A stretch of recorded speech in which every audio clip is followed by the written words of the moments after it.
மழையால் பாதிக்கப்பட்ட தென் மாவட்டங்களில் இதுவரை 1480 மருத்துவ முகாம்கள் நடத்தப்பட்டுள்ளதாக மக்கள் நல்வாழ்வுத்துறை அமைச்சர் மா சுப்பிரமணியன் தெரிவித்துள்ளார்.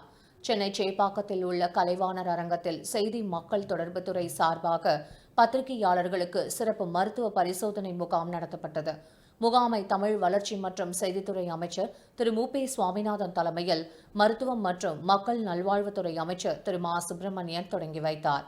தனியார் மருத்துவமனையுடன் இணைந்து நடைபெற்ற இந்த மருத்துவ முகாமில் கண், பல், ரத்தம், இசிஜி போன்ற பரிசோதனைகளுடன் முழு உடல் பரிசோதனையானது மேற்கொள்ளப்பட்டது. இதனை தொடங்கி வைத்த அமைச்சர்கள் பத்திரிகையாளர்களுக்கு மேற்கொள்ளப்பட்ட பரிசோதனைகளை பார்வையிட்டனர். அதனைத் தொடர்ந்து அமைச்சர் திரு மா சுப்பிரமணியன் செய்தியாளர்களை சந்தித்தார்.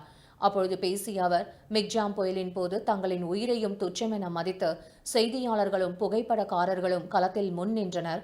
அவர்களுக்கு உதவும் விதமாகவே இந்த மருத்துவ முகாம் அமைக்கப்பட்டுள்ளது என கூறினார். மாண்புமிகு தமிழ்நாட்டின் முதலமைச்சர் அவருடைய அறிவுறுத்தலுக்கு ஏற்ப பத்திரிகையாளர்களுக்கான மாபெரும் சிறப்பு மருத்துவ முகாம் ஒன்று மாண்புமிகு செய்தி ஒலிபரப்புத்துறை அமைச்சர் அவர்களின் மூலம் இப்பொழுது தொடங்கி வைக்கப்பட்டிருக்கிறது.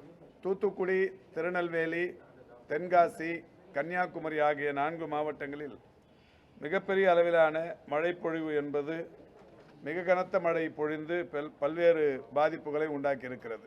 17ஆம் தேதியிலிருந்து நேற்று இரவு வரை தொடர்ச்சியாக 190 நடமாடும் மருத்துவ வாகனங்களின் மூலம் மருத்துவ முகாம்கள் நடத்தப்பட்டு கொண்டிருக்கிறது. 190 வாகனங்கள் இந்த பணியில் ஈடுபட்டிருக்கிறது. ஒவ்வொரு வாகனத்திற்கும் ஒரு மருத்துவர், ஒரு செவிலியர், ஒரு சுகாதார ஆய்வாளர், ஒரு உதவியாளர் என்று 4 பணியிடங்களோடு அந்த வாகனங்களில் சென்று முகாம்களை நடத்தி கொண்டிருக்கிறார்கள். ஒவ்வொரு நாளும் 2 அல்லது 3 இடங்களில் இந்த முகாம்கள் நடத்தப்பட்டு வருகிறது. ஆக ஒவ்வொரு நாளும் ஒரு 400க்கும் குறையாமல் இந்த முகாம்கள் இந்த குறிப்பிட்ட 4 மாவட்டங்களிலும் நடைபெற்றுக் கொண்டிருக்கிறது.